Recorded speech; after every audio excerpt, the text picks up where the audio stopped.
Samedi 29 mai 2021, bonjour à tous, il est 6h30 sur RTI 1 et c'est l'heure de vous informer. Le rond-point de la mairie d'Abobo a servi de cadre au lancement de l'opération Épervier 6. Elle a pour but de sécuriser les biens et des personnes sur toute l'étendue du territoire national. Cette année, ce sont plus de 2000 agents de force de l'ordre qui seront déployés sur le terrain. Le reportage d'Ahmed Traoré est commenté par Abou Sanogo.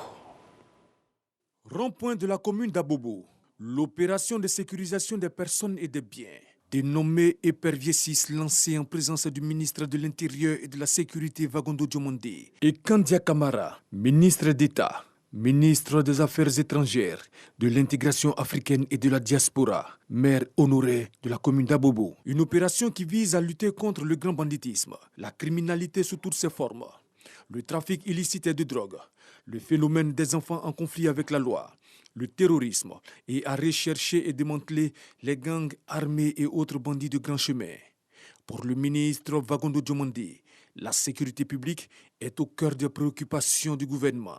Venir à Bobo, rassurer la population d'Abobo, mais surtout déployer les forces de sécurité, pour moi c'est une bonne chose. Depuis un moment, on nous faisait cas de la recrudescence des enfants en conflit avec la loi au niveau de la commune d'Abobo. C'est un phénomène auquel nous avions réussi à mettre fin, mais qui refait surface. Lancer une opération de ce type-là a pour but justement de faire en sorte que les populations vaquent à leurs occupations en paix. Le conseil municipal de la commune d'Abobo s'engage à soutenir l'opération Épervier 6. Il invite les populations à la collaboration. Je voudrais vous demander de leur réserver un accueil fraternel parce que ce sont des frères et des sœurs qui viennent nous aider à Bobo afin que nous puissions continuer de vivre en paix et de travailler en paix. L'opération que vous menez aujourd'hui permettra à coup sûr de faire en sorte que ce que nous entendions il y a quelques jours, que cela ne se reproduise plus. À Bobo va demeurer en paix.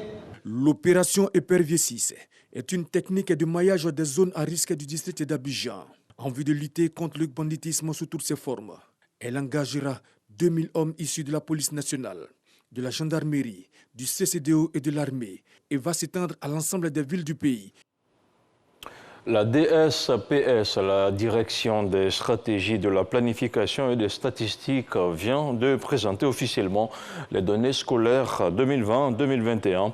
Il s'agit de faire connaître aux acteurs et partenaires de l'éducation nationale les chiffres du préscolaire, du primaire et du secondaire. En marge de la rencontre de lancement, les assises de la Commission nationale de la carte scolaire 2021 ont également été aussi lancées. Le compte-rendu de Sephora Zegui. Des données statistiques 2020-2021. Il ressort de ces chiffres que les indicateurs ont tous doublé au niveau de la rétention des filles à l'école. En 2010-2011, 100 élèves qui rentraient en primaire, seulement 52 arrivaient à classe de CM2. Aujourd'hui, lorsque 100 élèves rentrent en CP1, il y a 82 à 87 qui arrivent en classe de 3e. Les données révèlent une insuffisance de commodité au sein des écoles préscolaires, primaires et secondaires publiques.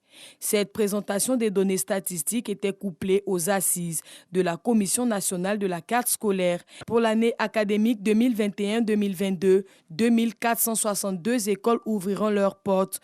Ces données chiffrées doivent constituer un véritable tableau de bord qui nous permettra d'adresser avec efficacité les priorités de l'école ivoirienne. Notre système éducatif doit faire sa mue en profondeur pour répondre aux besoins, aux aspirations des enfants de Côte d'Ivoire. La Côte d'Ivoire enregistre pour cette année scolaire 2020-2021 6 840 809 élèves du préscolaire, primaire, secondaire et de l'enseignement technique. La Commission nationale de la carte scolaire est un outil de pilotage du système éducatif. Elle se tient chaque année le dernier jeudi du mois de mai pour analyser et adopter les mesures de la carte scolaire à soumettre à la tutelle. Elle travaille à la création d'écoles préscolaires, primaires et secondaires, à l'ouverture et à la fermeture d'écoles, entre autres. Elle donne son avis sur tous les aspects de l'école ivoirienne. Comment protéger les usagers qui empruntent le transport privé en commun? La question était au centre d'une rencontre entre le ministère de tutelle et les acteurs du transport routier. Les nombreux accidents de la route et l'augmentation anarchique des coûts de transport ont rythmé les échanges. On regarde le compte-rendu de Lanciné Bakayoko. Au moins 400 usagers morts par accident en 3 petits mois sur les routes ivoiriennes. Face à 250 délégués de transport routier venus de toute la Côte d'Ivoire et en présence des hauts commandements de la police et de la gendarmerie, le ministre des Transports a lancé une grande campagne de sensibilisation. 24% de ceux qui sont tués sur la route sont des enfants, c'est des élèves. C'est beaucoup. Il faudra donc que chacun vraiment prenne ses responsabilités par rapport à tout cela. Faisons tout pour que les gens ne continuent pas d'avoir cette image de transporteurs qui créent le désordre. Une campagne de sensibilisation inclusive qui sera suivie d'une vaste opération de répression contre l'incivisme et l'insécurité routière. Amadou Kone a également dénoncé l'augmentation abusive du tarif des transports par certaines compagnies. Si les raisons pour lesquelles vous voulez faire des augmentations de prix sont des raisons pertinentes, il appartient à l'État d'examiner ça avec vous. Notre rôle en tant qu'État, c'est de faire en sorte que nos populations souffrent le moins. Les transporteurs ont promis s'inscrire entièrement dans la professionnalisation du secteur. Ils ont surtout promis de faire arrêter l'hémorragie sur les routes. Le Haut Conseil va s'inscrire véritablement dans cette campagne pour que l'ensemble des acteurs du secteur du transport routier en Côte d'Ivoire et même dans la sous-région comprennent que sur le territoire ivoirien, un certain nombre de dispositifs doivent être pris. D'abord par le changement de mentalité, pour s'inscrire résolument dans le civisme. Pour les prix, nous avons compris, nous allons passer le message à ceux qui augmentent les prix. Maintenant, pour les accidents, nous sommes contre le fait qu'il y ait des accidents. Nous voulons des chauffeurs vraiment lucides et sans drogue et ni alcool relaté sur les lieux de chargement dans les gares routières, que cela soit démantelé. Quant au directeur général de la police nationale, Youssouf Kouyaté, et au commandant supérieur de la gendarmerie, Alexandre Apalo Touré, ils ont souligné leur entière détermination à accompagner le gouvernement dans cette action de sensibilisation et d'assainissement du milieu en vue de sauver des vies sur les routes. Le ministre de la Communication et des Médias apporte son soutien à l'autonomisation des populations. Amadou Koulibaly était récemment le parrain d'une cérémonie de lancement d'une entreprise locale dans la région du Poro. Il a marqué son adhésion à la promotion de l'emploi jeune et à l'indépendance des femmes. Le compte-rendu de Léon Brou depuis Boaké. Karakoro, à 15 km de Korogo. Pas de structure d'insertion socio-professionnelle outre les coopératives agricoles. Difficile donc de trouver du boulot sur place. Même les activités génératrices de revenus peinent à prospérer, surtout quand elles consistent au commerce du pain. Vendeuses de Karakoro. Souvent, quand elles n'ont pas pu joindre celui qui vient leur livrer le pain, elles peuvent faire 2 jours sans avoir du pain. Pour avoir travaillé ici à Karakoro, vraiment, c'est pas facile parce qu'il n'y a pas d'entreprise. Ici, inauguré par le corps préfectoral, les élus et cadres du Poro, avec à leur tête le ministre de la Communication, une fabrique de pain et produits de pâtisserie. Cette entreprise, la réponse d'un cadre de Karakoro au cri du cœur de la population pour booster les activités génératrices de revenus et l'emploi jeune. Karakoro se faisait approvisionner par la commune de Komoro, par la commune de Korogo et par la commune de Napié. Je ne pouvais pas concevoir que je sois un président des boulangers et qu'il n'y ait pas de boulangerie dans ma commune. La boulangerie génère au moins près de 20 employés, mais pour le moment, nous demeurons avec 10 personnes. Tu peux faire quelque chose et tu laisses ta région, tu ne viens même pas faire quelque chose, c'est zéro. Il faut venir aider la population, un peu, c'est ce qui est bon. L'installation de cette entreprise, donc pour le ministre de la Communication, une action citoyenne. Amadou Koulibaly dit son engagement à soutenir de telles initiatives, d'autant qu'elles favorisent l'autonomisation des populations et le développement local dont le chef de l'État en a déjà tracé les sillons. Si c'était de la terre latéritique, il allait être difficile de réaliser ce projet parce qu'en même temps la poussière allait salir le pain avec tout ce que l'on peut imaginer. Le bitume que Alassane Ouattara a donné à Karakoro a permis à notre frère Thio de réaliser ce bel ouvrage qui se trouve en bordure de cette rue. Oui, le goudron peut faire manger, comme c'est le cas ici avec cette volonté. porte-parole du gouvernement, Amadou Koulibaly, rappelle le maintien du prix de la baguette de pain à 150 francs et met en garde contre toute augmentation fantaisiste. Et on en vient maintenant au point de la situation de la Covid-19 au 28 mai 2021. Le ministère de la Santé, de l'Hygiène publique et de la couverture maladie universelle a enregistré vendredi 28 mai 2021 49 nouveaux cas de Covid-19 sur 2064 échantillons prélevés, soit à 2,4% de cas positifs, 47 guéris et 0 décès. À la date du 28 mai 2021, la Côte d'Ivoire compte donc 47 195 cas confirmés, dont 46 591 personnes guéries, 301 décès et 303 cas actifs. Le nombre total d'échantillons est de 643 113.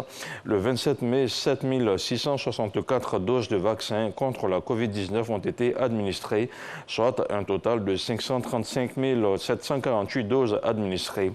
Le ministre de la Santé, de l'Hygiène publique et de la couverture maladie universelle invite toutes les personnes de plus de 18 ans à se faire vacciner dans les centres de vaccination. La vaccination contre la Covid-19 est gratuite et volontaire. Demain dimanche, le monde entier va célébrer la fête des mères.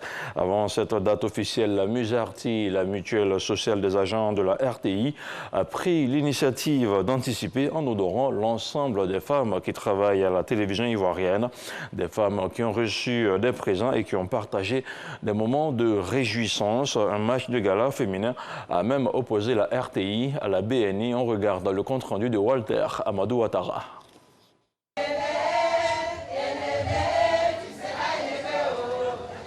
Vendredi 28 mai 2021, on retiendra qu'il y a eu fête à la maison de la télévision ivoirienne RTI à Cocody. Des instants de réjouissance avec pour attraction fanfare des compétitions de jeux de dames, pétanque et scrabble. C'est la célébration de la fête des mères par anticipation. Une action à l'actif de la Musarti.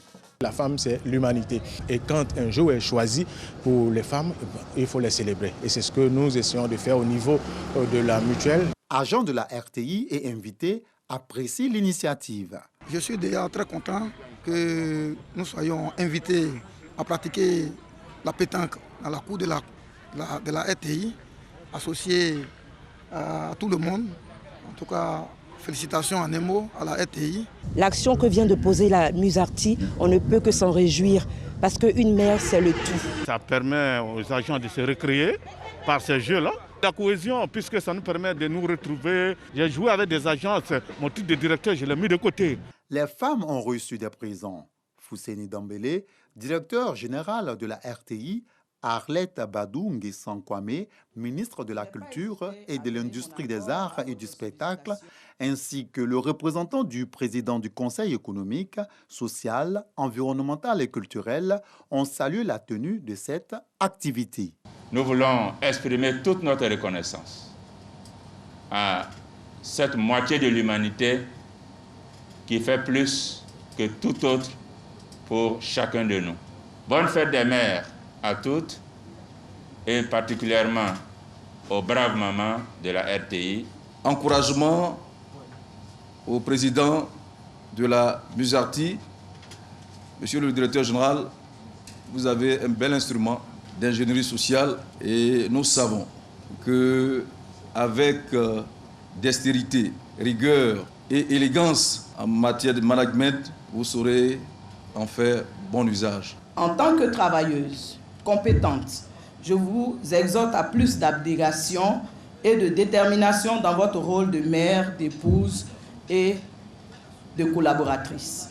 Autre temps fort, un concours culinaire. Un match de gala féminin a opposé la RTI à la Béni. Il s'est soldé par la victoire des dames de la Béni. Autre chose à présent, le lycée d'excellence Alassane Ouattara de Grand Bassam a abrité la première édition des Olympiades.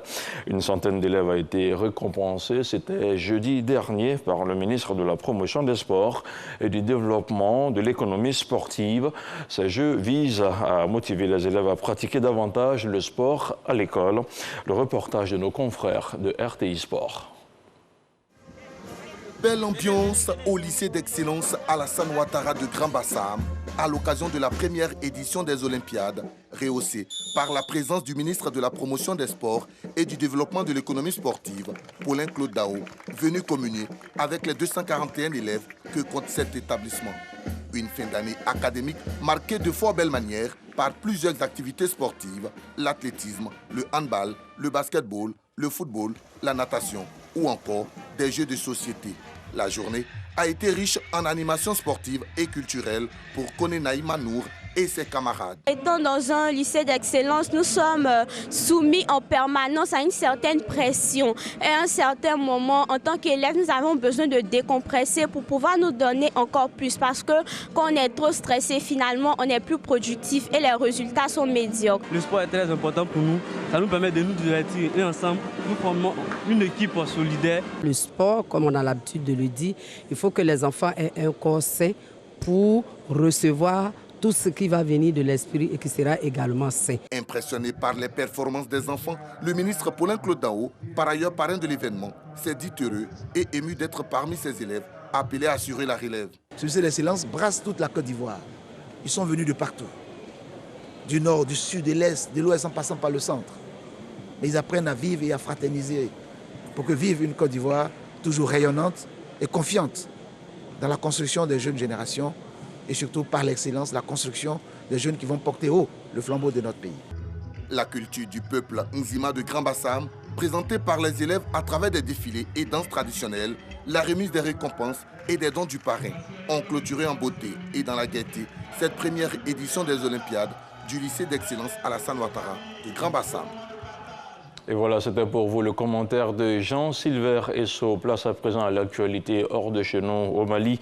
La Cour constitutionnelle a déclaré hier vendredi le colonel Assimi Goïta, chef de l'État et président de la transition. Une transition censée ramener les civils au pouvoir, indique un arrêt de la Cour. La déclaration vient parachever un deuxième coup de force conduit par l'officier et des militaires en 9 mois. À son tour, Assimi Goïta s'est alors proposé de nommer au poste de Premier ministre un membre du M5, le mouvement de contestation qui a participé à la chute de l'ancien président Ibrahim Boubacar Keïta. Et c'est le président du comité stratégique du M5, Choguel Maïga, qui a été désigné comme Premier ministre. Un recul démocratique qui agace fortement la CEDEAO, qui se réunit demain dimanche à Accra, au Ghana. Et puis Emmanuel Macron est en Afrique du Sud. Après le voyage très mémoriel au Rwanda, le président français a centré son voyage en Afrique du Sud sur la lutte contre la Covid-19. Et au centre des conversations, il y a la fabrication des vaccins dans le pays. Le pays est le plus touché du continent par l'épidémie de la maladie à coronavirus et n'a pour l'instant vacciné qu'1% de sa population. Et c'est tout pour ce 6h30. Merci à vous tous de l'avoir suivi. L'information continue sur le www.rti.ci. À demain, 6h30.